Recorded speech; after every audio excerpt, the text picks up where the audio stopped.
ഏറെ സ്നേഹമുള്ള കുഞ്ഞു കൂട്ടുകാരെ, ഇന്ന് ഞാൻ പരിചയപ്പെടുത്താൻ ഉദ്ദേശിക്കുന്നത് ഒരമ്മയെയും മകനെയുമാണ്. അമ്മയും മകനും തമ്മിലുള്ള ആ ബന്ധം എത്ര മൂല്യമുള്ളതാണ്, എത്ര ആഴമുള്ളതാണ് എന്ന ഒരു പരിശോധനയാണ് നമ്മളിവിടെ നടത്തുന്നത്. മകൻ്റെ പേര് ആദ്യം പറയാം. നിങ്ങളൊക്കെ കേട്ടിട്ടുള്ള പേരാണ്. ഈ കഥയും നിങ്ങൾ കേട്ടിട്ടുള്ളതാണ്.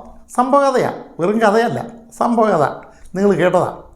അത് നമ്മൾ എഡിസൺ എന്നൊരു ശാസ്ത്രജ്ഞനെക്കുറിച്ച് കേൾക്കാത്തവരാരും ഉണ്ടാവില്ല, നിങ്ങളുമില്ല. എഡിസൻ്റെ പേര്, മുഴുവൻ പേര് Thomas Alva Edison. Thomas Alva Edison. ആ എഡിസണെയാണ് ഒന്ന് പരിചയപ്പെടുത്താൻ ഉദ്ദേശിക്കുന്നത്. ആ ശാസ്ത്രജ്ഞൻ 1093 കണ്ടുപിടുത്തങ്ങൾ നടത്തി. 1093 കണ്ടുപിടുത്തങ്ങൾ നടത്തിയ തോമസ് ആൽവ എഡിസനാണ് ലോകത്തിൽ എക്കാലത്തെയും ഏറ്റവും വലിയ കണ്ടുപിടുത്തക്കാരൻ. അത് നമ്മൾ നമ്മുടെ നെറ്റിലടിച്ച് നോക്കിയാൽ, ഗൂഗിളിൽ സെർച്ച് ചെയ്താൽ നമുക്കത് ലഭിക്കും. അപ്പോൾ ഇതുവരെയുള്ള കാലഘട്ടങ്ങളിൽ ഉണ്ടായിട്ടുള്ള ഏറ്റവും വലിയ കണ്ടുപിടുത്തക്കാരൻ, ഇൻവെൻറ്റർ ആരാന്ന് ചോദിച്ചാൽ ഏറ്റവും ഗ്രേറ്റസ്റ്റ് ഇൻവെൻറ്റർ അതാണ് തോമസ് ആൽവ എഡിസൺ.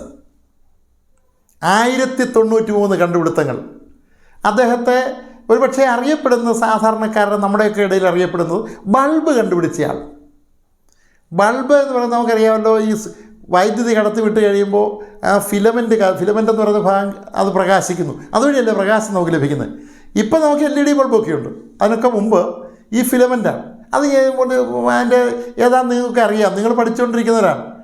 ടങ്സ്റ്റൺ, ടണ്ടാലം എന്ന് പറയുന്ന 2 വസ്തുക്കളാണ് അതിനുപയോഗിച്ചു കൊണ്ടിരുന്നത്. അത് കണ്ടുപിടിച്ചത് 2000 വസ്തുക്കൾ പരീക്ഷിച്ചതിന് ശേഷമാണ് അദ്ദേഹത്തിന് ഇപ്രകാരം ഇതിൻ്റെ ഫിലമെൻ്റ് കണ്ടുപിടിക്കാൻ കഴിഞ്ഞത്. ആ 2000-ന് വളരെ പ്രസക്തിയുണ്ട്. അത് ഞാൻ പറയാം അതിൻ്റെ പ്രസക്തിയെ സംബന്ധിച്ച്. അപ്പോൾ ലോകപ്രശസ്തനായ ശാസ്ത്രജ്ഞൻ, ഇനി ഒരു 1000 വർഷം കഴിഞ്ഞാലും അദ്ദേഹത്തെ ലോകത്തിന് മറക്കാനാവില്ല. അത്ര പ്രഗത്ഭനായ ഒരാൾ. അദ്ദേഹം 2000 തവണ പരീക്ഷണം നടത്തി. 2000 തവണ പരീക്ഷണം നടത്തിയിട്ടും പിന്നീടാണ് യഥാർത്ഥ കണ്ടുപിടുത്തം നടത്താൻ കഴിഞ്ഞത്. അപ്പോൾ 2000 പരീക്ഷണം നടത്തിയപ്പോൾ അസിസ്റ്റൻ്റ് പറഞ്ഞു, ഇത്രയായിട്ട് കിട്ടിയില്ലല്ലോ, പിന്നെ നീ എന്തിനാ, പിന്നെ അതങ്ങ് ഉപേക്ഷിച്ചുകൂടെ എന്ന് ചോദിച്ചപ്പോൾ പറഞ്ഞത്, ഈ 2000 പരീക്ഷണങ്ങളിൽ നിന്നും ഉദ്ദേശ കാര്യം നടന്നില്ലെങ്കിൽ അത് എനിക്ക് പഠിക്കാൻ കഴിഞ്ഞൊരു കാര്യമുണ്ട്. ഞാൻ ഉദ്ദേശിച്ച കാര്യത്തിന് ഈ 2000 വസ്തുക്കളും കൊള്ളത്തില്ല. അതൊരു പഠനമാണ്. ഒന്ന് ആലോചിച്ച് നോക്കി. നമ്മളൊക്കെ വെറുതെ നെഗറ്റീവായിട്ടൊക്കെ പല കാര്യങ്ങളും ചിന്തിക്കുകയും പറയുകയും ചെയ്യുന്നതൊക്കെ കേൾക്കുകയും കാണുകയും അനുഭവിക്കുകയൊക്കെ ചെയ്തിട്ടുണ്ട്. അതിനകത്തും വളരെ പോസിറ്റീവായി, അതിനകത്തും പോസിറ്റീവ് ഊർജ്ജം ഉൾക്കൊള്ളാനാണ് തോമസ് ആൽവ എഡിസൺ തയ്യാറായത്. മറ്റൊന്ന്, ഒരു സംഭവം കൂടി സൂചിപ്പിക്കുകയാണ്. അദ്ദേഹത്തിൻ്റെ 67-ാമത്തെ വയസ്സിൽ അദ്ദേഹത്തിൻ്റെ വളരെ കെട്ടിപ്പൊക്കിക്കൊണ്ടുവന്ന ഒരു അദ്ദേഹത്തിൻ്റെ ഒരു മനുഷ്യായുസ്സിലെ ഏറ്റവും വലിയ അധ്വാനമായി, ഏറ്റവും വലിയ നേട്ടമായി, കണ്ടുപിടുത്തമായി, ഏറ്റവും നല്ല സൃഷ്ടികളായി അദ്ദേഹം കരുതിയിരുന്ന അദ്ദേഹത്തിൻ്റെ ലാബ് കത്തി നശിച്ചു. സാധാരണഗതിക്ക് എന്ത് സംഭവിക്കും? സാധാരണഗതിക്ക് നിരാശനാവും, അവിടെ കൊണ്ട് തീർന്നു. പക്ഷേ തോമസ് ആൽവ എഡിസൺ എന്താ ചെയ്തത്? തൊട്ടടുത്തത് കണ്ടുകൊണ്ട് നിന്ന മകനെ വിളിച്ചിട്ട് പറഞ്ഞു, അമ്മയും വിളിച്ചുകൊണ്ട് പോവാ, പെട്ടെന്ന് വിളിച്ചുകൊണ്ട് പോവാ. ഇത്രയും വലിയൊരു തീയുടെ ഒരു വലിയ ജ്വാല ഇനി ഒരുപക്ഷെ ഒരിക്കലും കാണാൻ കഴിഞ്ഞെന്ന് വരില്ല. അത് കണ്ട് ആസ്വദിക്കാൻ ആലോചിക്കുക. സ്വന്തം അധ്വാനം, ഒരു മനുഷ്യ ആയുസ്സിലെ അധ്വാനമാണ് കത്തി നശിച്ചു പോകുന്നത്. അവിടെ നിന്ന് നിരാശനാവുകയോ കരയുകയോ ദുഃഖിക്കുകയോ ഒന്നും ചെയ്യാതെ, ഒന്നും സംഭവിക്കാത്ത രൂപത്തിൽ അവിടെ നിന്നുകൊണ്ട് അതിനകത്തും വന്ന ഏറ്റവും വലിയ ജ്വാല കാണാൻ, തീയുടെ ജ്വാല അത് കാണാനായിട്ട് സ്വന്തം ഭാര്യയെ ക്ഷണിച്ച് വരുത്തി കാണിക്കുന്ന കാഴ്ച. നിരാശനായില്ല. പിറ്റേ ദിവസം മുതൽ 0 തുടങ്ങി. സീറോയിൽ നിന്ന് തുടങ്ങി. അദ്ദേഹം സാധാരണഗതിക്ക് ആൾക്കാരെന്താ അതീവ ദുഃഖിതനാവും. ആ ദുഃഖിതനാവാൻ അദ്ദേഹം തയ്യാറായില്ല. എന്നു മാത്രമല്ല 12ാമത്തെ വയസ്സിൽ അദ്ദേഹത്തിന് ചെവി കേൾക്കാതെ വന്നു. ചെവി കേൾക്കാതെ വന്നപ്പോൾ അദ്ദേഹത്തിൻ്റെ വിലയിരുത്തൽ എന്താ? നമുക്ക് പ്രധാനമായും 5 സെൻസല്ലേ ഉള്ളത്, 5 ഇന്ദ്രിയങ്ങളല്ലേ ഉള്ളത്. അതിൽ ഒരു ഇന്ദ്രിയം പണിമുടക്കിയാൽ, ആ ഇന്ദ്രിയം പണിമുടക്കിയെങ്കിൽ ആ ഇന്ദ്രിയത്തിൻ്റെ ശേഷി കൂടി ബാക്കി 4 ഇന്ദ്രിയങ്ങൾക്ക് കിട്ടും.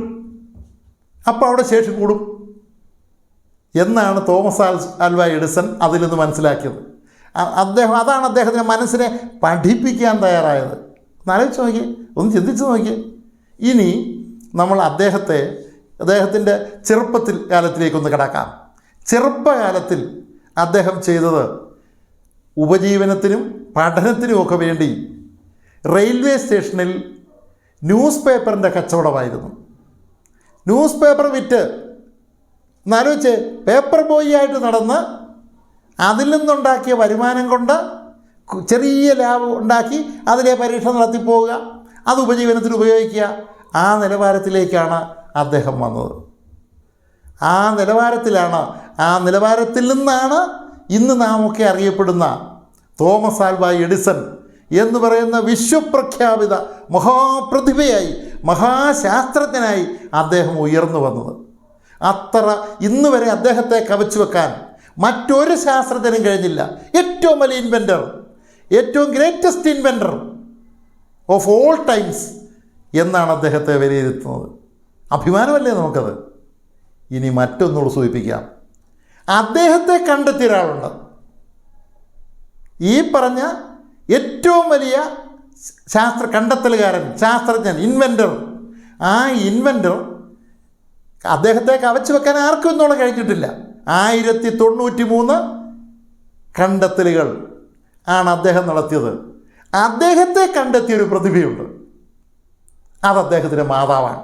അതാണ് നമ്മുടെ ഇവിടുത്തെ പ്രസക്തമായ വിഷയം. അദ്ദേഹത്തിൻ്റെ മാതാവാണ്. തോമസ് ആൽവാ എഡിസനെ വളരെ ചെറുപ്പത്തിലെ സ്കൂളിൽ അയച്ചു. 3 മാസം സ്കൂളിൽ പഠിച്ചു. 3 മാസം കഴിഞ്ഞപ്പോൾ ക്ലാസ് ടീച്ചർ, അഥവാ അവിടുത്തെ പ്രിൻസിപ്പൽ കൂടിയായിരുന്ന ക്ലാസ് ടീച്ചർ ഒരു കത്തെഴുതി, അത് കത്ത് കവറിലിട്ട് ഒട്ടിച്ച് തോമസ് ആൽവാ എഡിസനെ ഏൽപ്പിച്ചിട്ട് പറഞ്ഞു, ഇത് അമ്മയുടെ കയ്യിൽ കൊണ്ട് കൊടുക്കണം, അത് മറ്റാരുടെയും കയ്യിൽ കൊടുക്കരുത്, പൊട്ടിക്കരുത് എന്നുകൂടി നിർദ്ദേശിച്ചു. അതുപോലെ തന്നെ തോമസ് ആൽവാ എഡിസൺ ചെയ്തു. ആ കത്ത് അമ്മ തോമസ് ആൽവാ എഡിസൻ്റെ മുമ്പിൽ വെച്ച് തന്നെ പൊട്ടിച്ച് വായിച്ചു. ആ വായിച്ചിട്ട് ഉറക്കെ അമ്മ ആ കത്ത് വായിച്ചു. മകനും മറ്റുള്ളവരാരും കേട്ടോട്ടെ എന്നുള്ളത്, നിങ്ങളുടെ മകൻ അത്യപാരമായ ശേഷിയുള്ളവനാണ്. ഈ സ്കൂളിൻ്റെ നിലവാരത്തിൽ നിന്ന് പഠിച്ചു വരേണ്ടവനല്ല. അത്യപാരമായ ശേഷിയുള്ള നിങ്ങളുടെ മകനെ അതിന് പറ്റിയ സാഹചര്യങ്ങളുള്ള മറ്റ് സ്കൂളുകളിൽ വിട്ട് പഠിപ്പിക്കണം. അങ്ങനെ ഒരു പ്രതിഭയെ നമുക്ക് ലഭിക്കും എന്ന ധ്വനിയിലാണ് ആ കത്ത് എഴുതിയിരുന്നത്. ആ കത്തമ്മ വായിച്ചത്. അപ്പോൾ സ്വാഭാവികമായും അത് കേട്ട് കഴിയുന്ന മകനിൽ ഉണ്ടാകുന്നൊരു വികാരമുണ്ടല്ലോ, ഒരു മാനസികമായൊരു കുതിച്ചുചാട്ടം, ഒരു വലിയ വളർച്ച.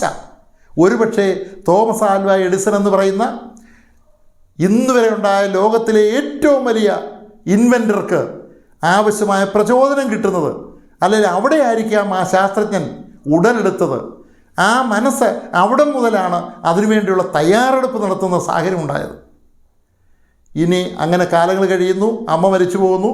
അമ്മയുടെ കാലശേഷം പഴയ പെട്ടി തപ്പിയെല്ലാം വന്ന സമയത്ത് ഒരു പഴയ പേപ്പർ തുണ്ട് അന്ന് കൊടുത്ത് ഈ കത്ത് അതായിരുന്നു ആ പേപ്പർ തുണ്ടെന്ന് കണ്ടപ്പോൾ തോമസ് ആൽവാ എഡിസന് മനസ്സിലായി.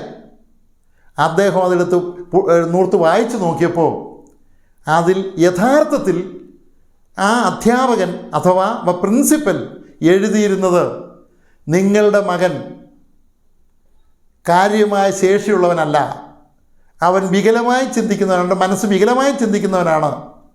ഈ സ്കൂളിൽ അവനെ പഠിപ്പിക്കാൻ ഞങ്ങൾക്ക് താല്പര്യമില്ല, ആ ഒരു മണ്ടത്തരത്തിന് ഞങ്ങൾ തയ്യാറാവുന്നില്ല, അതുകൊണ്ട് മറ്റെന്തെങ്കിലും ക്രമീകരണം ചെയ്തുകൊള്ളുക എന്നാണ് ആ കത്തിൽ എഴുതിയിരുന്നതെന്ന് അപ്പോഴാണ് തോമസ് ആൽവാ എഡിസന് മനസ്സിലാവുന്നത്.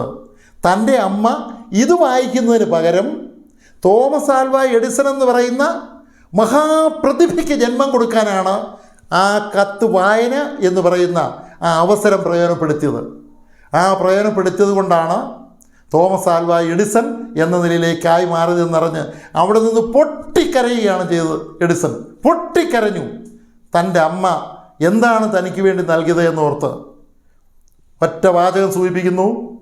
തോമസ് ആൽവ എഡിസൺ 1093 കണ്ടുപിടുത്തങ്ങൾ നടത്തി, ഇൻവെൻഷൻസ് നടത്തി. ആ 1093 കണ്ടുപിടുത്തങ്ങൾ തോമസ് ആൽവ എഡിസൺ നടത്തിയെങ്കിൽ ആ തോമസ് ആൽവ എഡിസനെ കണ്ടുപിടിച്ചു എന്നുള്ളതാണ്, കണ്ടെത്തി എന്നുള്ളതാണ് ആ അമ്മ ചെയ്ത പ്രവൃത്തി.